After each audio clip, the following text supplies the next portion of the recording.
Plato was such a prolific writer. He wrote so many books, so many dialogues, that it can often be very difficult to know where to begin with his books. So a lot of people have been asking me where I would recommend they start, and so that's what I'm going to speak about in this episode.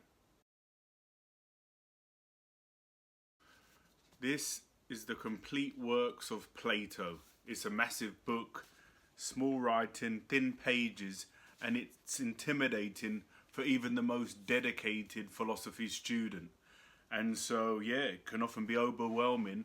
I've heard about Plato, I know that his work is really amazing, but where should I start? So, within this complete works, there's 45 books, majority of which are dialogues, and there's 17 that scholars and experts, they don't agree on. They're not sure if Plato wrote them or not. So even minus these 17, that still leaves 28 books that, all the scholars agree that Plato was the author of. And so it can be very intimidating, the complete works. What's a bit less intimidating is the little Penguin Classics edition, and there's lots of different editions that I've got of Plato's works, but I thought I'd focus on these ones. So these are the individual dialogues taken on their own. This is Plato's Theaetetus, Plato's Symposium, that's coming on the weekend, Friday Book Club, Protagoras and Meno, and Timaeus and Critias. So as an individual book, they're a lot less intimidating. Plato's individual dialogues are a lot less intimidating than the complete works. And that's what I'm going to get to now. There's a series of dialogues that are often published together. And the Penguin Classics call them the Last Days of Socrates. Other publications that publish just two of them together call it the Trial and Death of Socrates.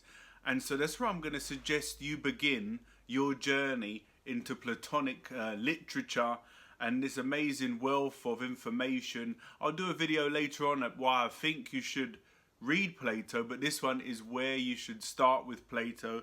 So this little Penguin Classic book is called The Last Days of Socrates, and it consists of 4 dialogues, all of which are on my channel as audio ebooks, so you can go and look at them if you're interested and any tickle your fancy.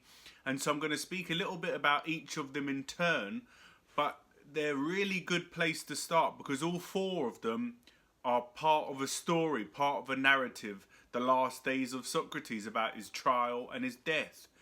And so they're easy to sort of get into, and they have a story and a narrative, whereas a lot of them are just, individual dialogues that consist on their own. So the first dialogue you'll find in the Last Days of Socrates is the Euthyphro. And again, you can click here if you want to go straight to that and listen to it.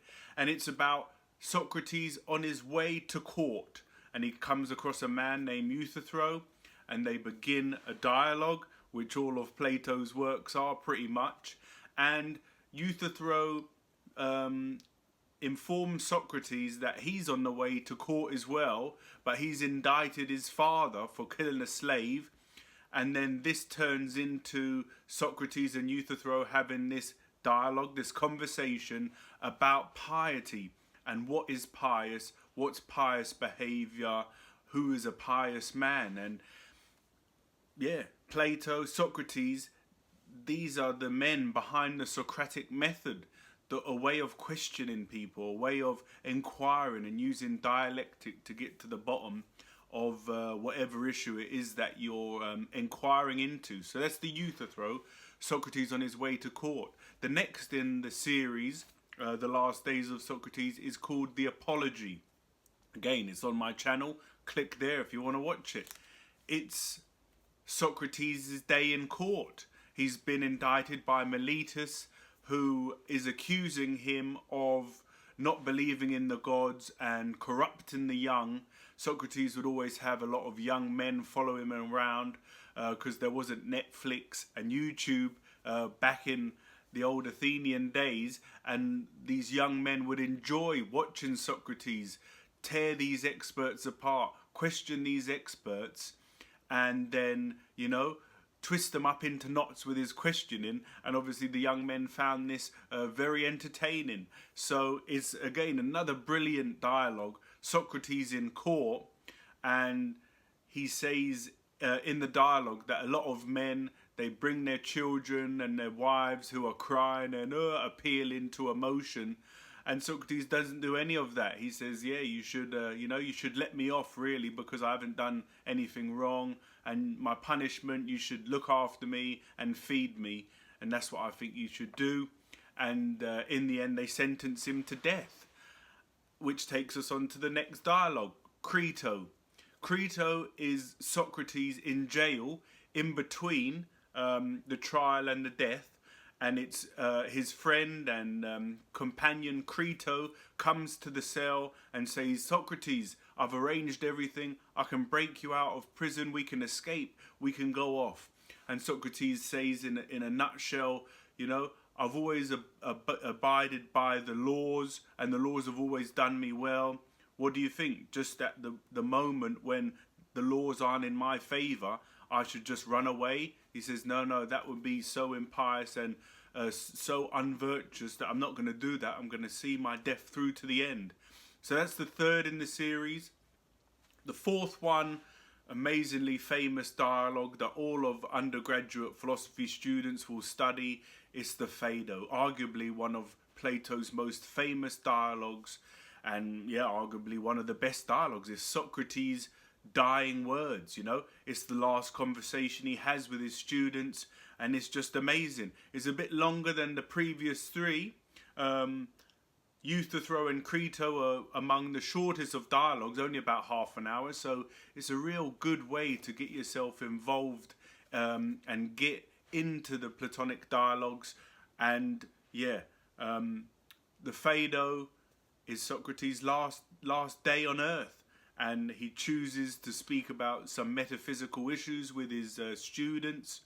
And towards the end of the dialogue, he drinks the hemlock and dies. And I mean, it's just such a beautiful ending to the dialogue, and you'll see why Socrates is such a great man and why Plato revered him so much and has him as the mouthpiece in all of his dialogues. So that is where I suggest you begin.